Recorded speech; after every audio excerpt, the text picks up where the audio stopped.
This topic never gets old because people fail the PMP exam every day. But what I hear from people is, I feel like jumping off the wagon. I feel like not doing it anymore.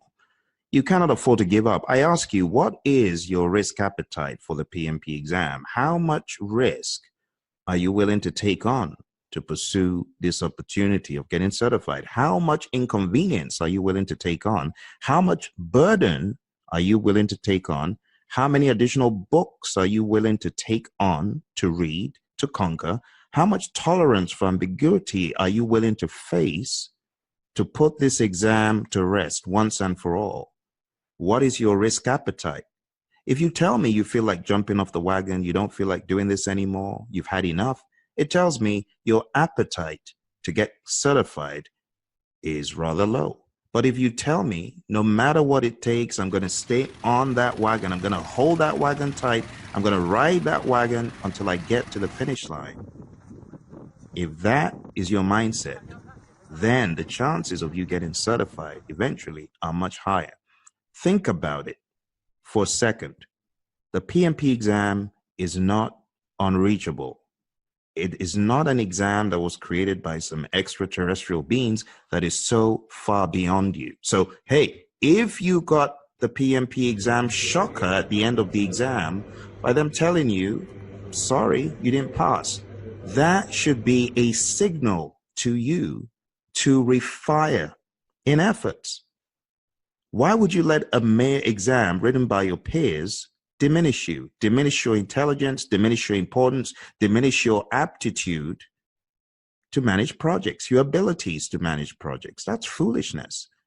So if you fail the exam, get real with yourself. This is your career as a project manager. The exam is not going away. So do everything that you can to get this thing done. Don't give up. Giving up is the step towards failure right from the get-go, because it will always come back to haunt you. Just like an exam that gave me a headache came back to haunt me over and over again. I failed it the first time. I failed it the second time. The third time, I decided to take the father of all of those exams, which was a much bigger exam, still in the professional space. I went ahead, planned, did everything that I could, and boom, I achieved success. I changed one thing in my prep, and that was who I studied with, the material I studied. There was a store back in the day, it was a computer store. I can't remember what it's called now, but the exam that I'm talking about was taken in this particular computer store. I remember going there, spending money twice, and not getting the results I wanted. This was even before the world of PMP for me.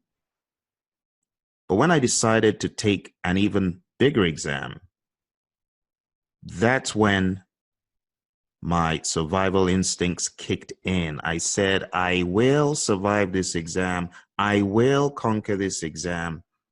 I went in and I succeeded. So whatever you need to do to get this exam done, change your plan, change your instructor. Lots of you are still with your same old instructor, and this isn't an advert for you to come study with me. But whatever you do, do not study with someone that cannot hold you accountable. Do not study with someone who's telling you, do not read the PMP guide. Do not study with someone who diminishes your importance by not paying attention to what you need as you study. And do not study with anyone that is not passionate about the exam, because that lack of passion will permeate into whatever you're studying with them. It's your friend Phil here, keeping it real for you. Do not give up on the exam. If you're a project manager, if you see the future in project management, you have absolutely no business giving up on this exam. I want to alert you to the fact that this exam is not going away. Some people say, oh, but the PMP exam now has 1 million people, almost 1 million people are certified. And that is a very valid point. But do you know that in 2020, there will be a talent gap beginning to widen even more. You might want to read about this on PMI's website. It's called the Talent Gap 2020.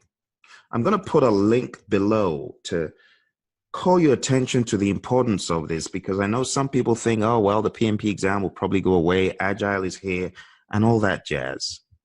Get with the program. It's not called predictive life cycle professional, is it? It's called project management professional, right? It's called project management professional. And that's why you need to see this exam for what it is. It's an exam for project management professionals, whether you're predictive, whether you're agile, whether you're hybrid, whether you're iterative, whether you're in the middle somewhere. It's an exam that tests your aptitude for project management. I laugh at people that are still in the dark ages thinking that the PMP exam is a predictive life cycle exam. That is foolishness. Have you not read the PMBOK Guide 6th edition CTTCs? Concepts, trends, tailoring, and consideration for agile. Because you're in an agile world does not mean you should be scope ignorant, schedule ignorant, cost ignorant, quality ignorant, risk ignorant, thinking about agile as being on an island somewhere away from schedule, cost, risk, scope, quality, procurement, stakeholder is foolishness. And the true agile professionals know that there is a direct map between anything agile and any knowledge area, because the knowledge areas are not predictive. People are making that mistake. Go read up this document. It's called The Talent Gap, Project Management through 2020. It'll open your eyes to see that this is not going anywhere. So whether you're starting off new, whether you've been on the journey for a long time, I am here to remind you that on no account should you ever give up on yourself. You can absolutely do this.